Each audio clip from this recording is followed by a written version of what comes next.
Dick Hinckley. Dick is president of CORD in Waco, Texas. Hi, Dick. Hi. How you doing, Gordon? Good. How you doing? Good. Could you tell us a little bit about CORD, about what CORD is and what you guys do? Well, sure. Most people need to know what CORD stands for, the Center for Occupational Research and Development. And CORD's been around 30 years, around tech prep, school to work, career pathways, has an expertise in math and science and building curriculum, doing teacher training and development, professional training and development. Just anything to promote career and technical education, the high school to community college and career transition.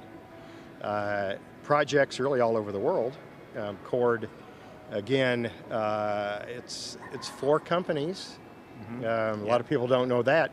CORD itself is a not-for-profit, again, doing those things that I was mentioning for the last 30 years.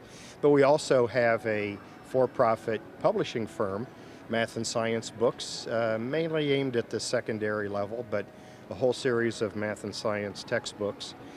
We have a foundation that functions mainly to move for-profit resources to the not-for-profit to help us with our main mission, and CORD International. And we do projects. We're pretty heavy in South America right now. And one you may be interested in, Gordon, is with Embraer Air. You flew here, and a lot of folks fly Embraer Air, the smaller regional jets. In Brazil, they were concerned about the lack of technicians, not unlike we are here.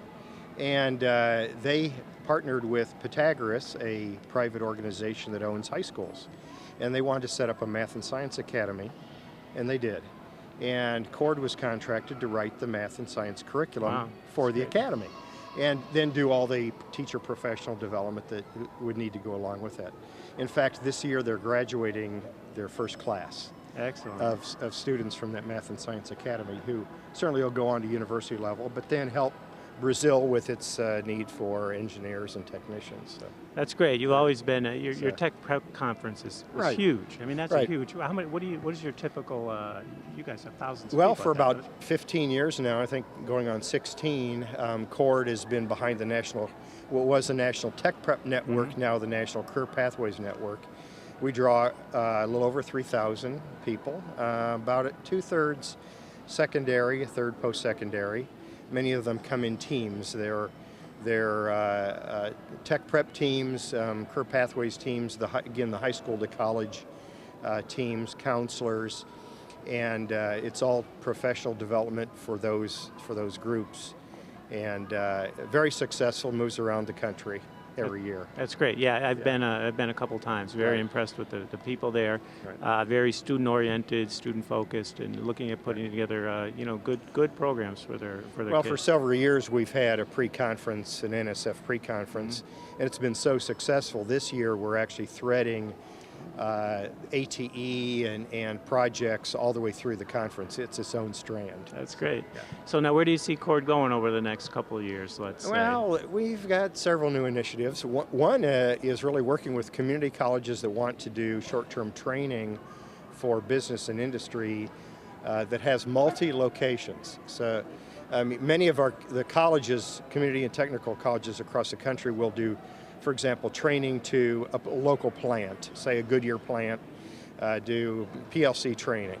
But that plant has sisters all over the world and technicians that need PLC training, for example.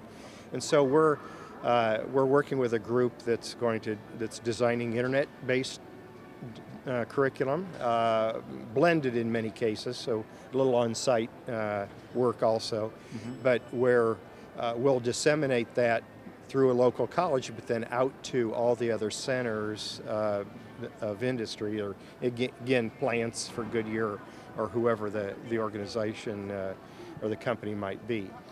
So that's one of the initiatives that we have going right now. We're expanding out in several areas of our work with community colleges.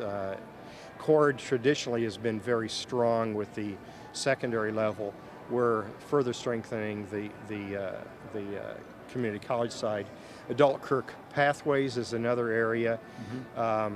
community colleges have been dealing with the traditional pipeline of students for many years, certainly the high school to community college.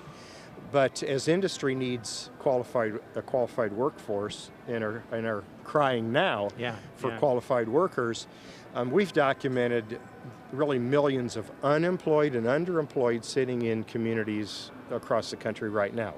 They're high school dropouts, they're completers but with no college, they're college dropouts, they're college graduates with no skills, they're returning veterans now, and certainly those coming out of correctional facilities. Those folks are sitting in communities, and with a little bit of extra help, in many cases remediation, childcare, transportation, tuition. They moved out of the home, mom and dad's home now. They have mortgages. They have extra special needs, but they can be brought back in and with some skill training made new employees for healthcare, for manufacturing. You name the industry, logistics, transportation, every industry needs workers, and this is another pool that if we put a strong shoulder to it, we can develop. CORD has 7 sites, community college sites selected, and we're starting to work with those sites on building and strengthening their ability to deal with adults. That's great. That's excellent. That's excellent work. So that's one of the many things that we're doing. Yeah.